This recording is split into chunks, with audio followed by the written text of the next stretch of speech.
Hello guys, welcome back to our channel. ఈరోజు వీడియోలో central government body అయినటువంటి nuclear fuel complex department నుంచి 405 government job updates కోసం అయితే ఈ నోటిఫికేషన్లో ఇవ్వడం జరిగింది. దాని గురించి ఈ వీడియోలో చూద్దాము. ముందుగా ఎన్ఎఫ్సి గురించి చెప్పాలి అంటే ఇది మనకి భారత ప్రభుత్వంకి చెందిన ఒక ముఖ్యమైన సంస్థ.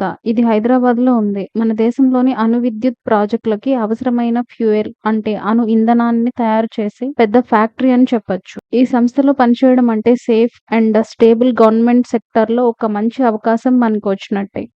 ఈ నోటిఫికేషన్ వచ్చి మనకి ఈ ఇయర్ 2025కి గాను అక్టోబర్ 28న అఫిషియల్గా రిలీజ్ అయింది. మొత్తం పోస్టులు చూసుకుంటే 405 ఉన్నాయన్నమాట.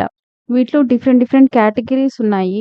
అందులో ఫిట్టర్‌కి చూసుకుంటే 126 వేకెన్సీస్ అవైలబుల్‌గా ఉన్నాయి. అండ్ టర్నర్‌కి 35 వేకెన్సీస్ అవైలబుల్‌గా ఉన్నాయి. సో ఎలక్ట్రీషియన్‌కి 53 వేకెన్సీస్ అవైలబుల్‌గా ఉన్నాయి. అండ్ మెకానిస్ట్‌కి 17 వేకెన్సీస్ అవైలబుల్‌గా ఉన్నాయి. అండ్ మెషినిస్ట్‌కి 17 వేకెన్సీస్ అవైలబుల్‌గా ఉన్నాయి. కెమికల్ ప్లాంట్ ఆపరేటర్‌కి చూసుకుంటే 23 వేకెన్సీస్ అవైలబుల్‌గా ఉన్నాయి.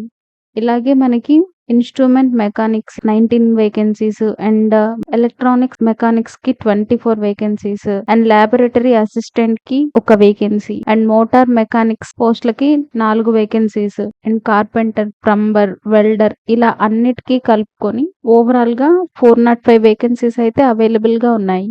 ఈ పోస్టులు అన్నిటికీ కూడా క్వాలిఫికేషన్ చూసుకుంటే 10th class and ITI pass అయితే సరిపోతుంది గైస్. సో ఈ పోస్టులకి శాలరీ చూసుకుంటే 10,560 నుంచి ఉందన్నమాట basic salary. And welder, plumber, carpenter జాబ్స్‌కి 9,600 మనకి శాలరీ అయితే ఉందన్నమాట. సో ఈ పోస్టులకి ఎలాంటి ఎగ్జామ్ అనేది ఉండదు. జస్ట్ మీ 10th క్లాస్ మెరిట్ ఆధారంగానే ఇది రిక్రూట్మెంట్ అయితే జరుగుతుందన్నమాట. ఈ జాబ్స్‌కి సంబంధించి ఏజ్ లిమిట్ చూసుకుంటే 18 సంవత్సరాల నుంచి హైయెస్ట్ 25 ఇయర్స్ వరకు ఉండాలి గైస్. ఇందులో కేటగిరీస్‌ని బేస్ చేసుకొని ఎస్సీ, ఎస్టీ, ఓబీసీ, పీడబ్ల్యూడీ క్యాండిడేట్స్‌కి ఏజ్ రిలాక్సేషన్ అయితే అప్లికబుల్ అవుతుంది. అండ్ సెలక్షన్ ప్రాసెస్ ఓన్లీ మెరిట్‌ని బేస్ చేసుకొని ఉంటుంది కాబట్టి మీరు జస్ట్ అప్లికేషన్ పెట్టి వదిలేయండి. సో ఇది మనకి అప్లికేషన్ అఫిషియల్ వెబ్సైట్ ఆన్‌లైన్‌లో అప్లై చేసుకోవచ్చనమాట. సో ఈ application link and official website link నేను డిస్క్రిప్షన్‌లో ఇస్తాను.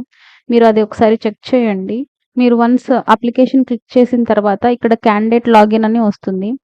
మీరు మీ మెయిల్ ఐడీ అండ్ మొబైల్ నంబర్‌తో లాగిన్ చేసిన తర్వాత మీరు అక్కడ మీ బేసిక్ డీటెయిల్స్ సబ్మిట్ చేయాలన్నమాట. ఇలా మీ పర్సనల్ డీటెయిల్స్ సబ్మిట్ చేయమని ఒక పేజ్ అయితే వస్తుంది.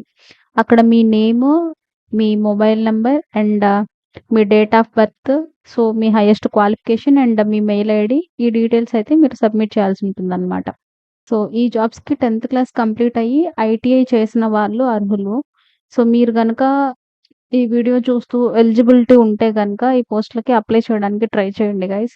ఇది జాబ్ నోటిఫికేషన్. వీడియో గనక నచ్చితే లైక్ చేయండి. ఇలాంటి గవర్నమెంట్ జాబ్ నోటిఫికేషన్స్‌తో మళ్ళీ కలుద్దాం. Thank you.